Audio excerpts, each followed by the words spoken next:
Hello friends, welcome to my channel. এসে গেছি একটা নতুন ব্লগের সঙ্গে। তো বিকেলবেলা বড়বাবু তাড়াতাড়ি চলে এসেছিল। তো কিছু কাজ ছিল, যেটা হচ্ছে আমরা যাচ্ছি একটা জায়গায় তোমার ঘুরতে। তো সেই কারণে অনেক দিন ধরেই প্যাকিং করব বলে ভাবছিলাম, প্যাকিং করা হচ্ছিল না। তো শুরু করে দিয়েছিলাম প্যাকিং করা, এবং গান শুনতে শুনতে প্যাকিং করে নিয়েছিলাম একটু আধটু অল্প স্বল্প। তো তারপরে নিচে এসে দেখি মামুনি হচ্ছে আমার দের ফেভারিট, আমার আর বড়বাবুর ফেভারিট হচ্ছে খিচুড়ি। তো কেন হচ্ছে না, 22শে জানুয়ারি এখানে রাম মন্দির যে প্রতিষ্ঠা হয়েছিল, সেই কারণে আমাদের এখানেও অনেক জায়গায় অনুষ্ঠান হচ্ছে, খিচুড়ি খাওয়াচ্ছে। তো আমি তো বাইরে যেতে পারছিলাম না খিচুড়ি খাওয়ার জন্য। তো সেই কারণে আমি বড়বাবুকে বলছিলাম যে তুমি কোথাও থেকে খিচুড়ির ব্যবস্থা করে দাও।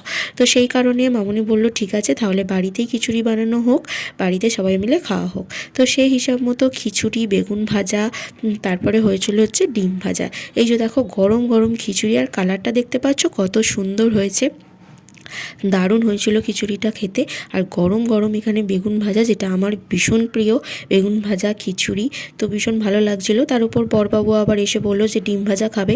ও তো আবার খিচুড়ির সাথে ডিম ভাজা না হলে চলে না।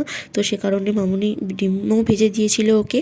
তো সবাই মিলে বসে এই যে গরম গরম খিচুড়ি, বেগুন ভাজা, তারপর হচ্ছে ডিম ভাজা, এগুলো খেয়ে নিয়েছিলাম। আর কালারটা শুধু দেখো খিচুড়ি, আর দারুণ টেস্টও হয়েছিল।